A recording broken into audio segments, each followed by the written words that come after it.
Joshua and Liam were 14-year-old best friends, always looking for a new adventure. They lived in a small town surrounded by thick forests and mysterious places, but nothing intrigued them more than the old cave at the edge of town.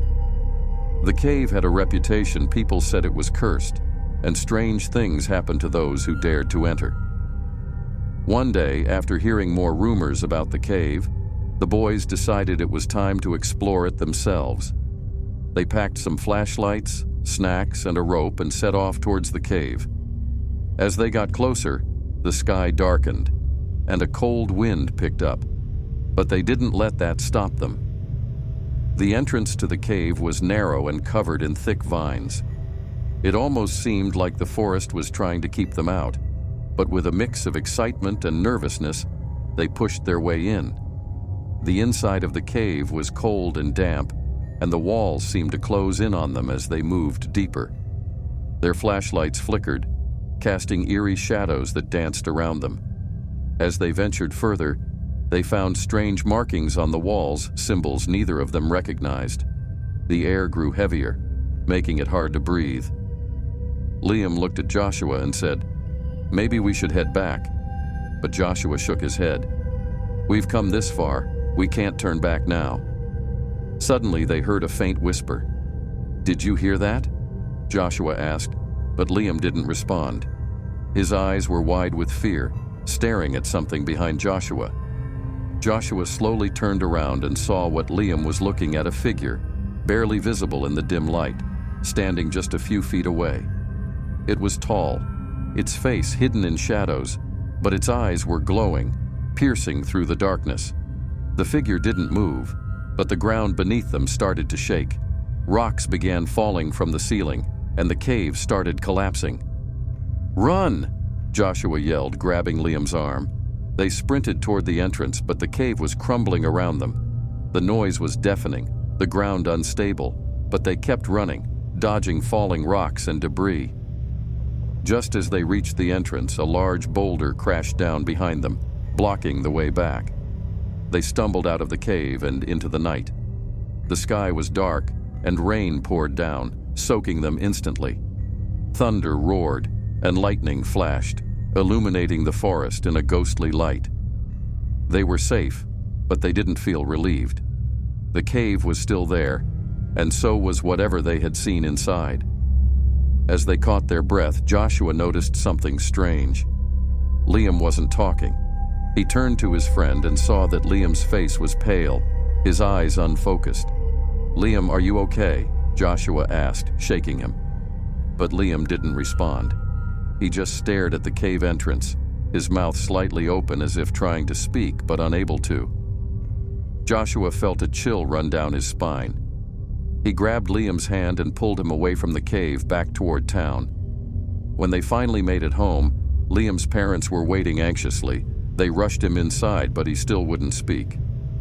Joshua explained what had happened, but he left out the part about the figure. They wouldn't believe him, and he wasn't sure he believed it himself. That night, Joshua couldn't sleep.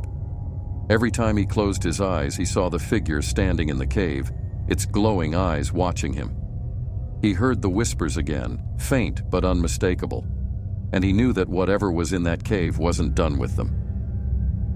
The next morning, Joshua went to check on Liam, but his parents said he hadn't spoken since they got home. They were worried and thinking about taking him to a doctor. Days passed, and Liam's condition didn't improve. Joshua couldn't shake the feeling that the cave was calling them back, but he was too afraid to return. Then one night, he dreamt of the figure again, but this time it spoke to him. "Come back," it whispered, "or your friend will never be free." Joshua knew what he had to do. He couldn't let Liam suffer because of his curiosity. He packed a small bag, took a deep breath, and headed back to the cave. The forest was darker than before, the path almost invisible, but he pushed forward, determined to save his friend. When he reached the cave, the entrance was still blocked by the boulder, but there was a small gap just big enough for him to squeeze through. Inside, the air was thick and heavy, but he could feel the presence of the figure before he saw it. It was waiting for him, standing where it had before, its eyes glowing even brighter. "Why are you doing this?" Joshua asked, his voice trembling. The figure didn't answer, but suddenly the cave began to shake again. Rocks started to fall, and the figure moved toward him, its eyes fixed on his. Joshua tried to back away, but his feet wouldn't move. He was frozen in place, unable to escape. Just when he thought it was over, the ground stopped shaking. The figure paused, then slowly raised its hand and pointed at the markings on the wall. Joshua understood he had to destroy them. He grabbed a nearby rock and began smashing the symbols, one by one. As he did, the cave started to collapse again, but this time Joshua didn't stop. He kept going until the last symbol was gone. The figure let out a low, guttural sound, almost like a sigh, before fading into the darkness. The cave was still crumbling, but Joshua didn't care. He turned and ran, squeezing through the gap just as the entrance caved in behind him. Outside, the rain had stopped, and the sky was clear. Joshua collapsed on the ground, exhausted but relieved. He didn't know if the figure was truly gone, or if it would ever come back, but he knew one thing for sure: he would never set foot in that cave again.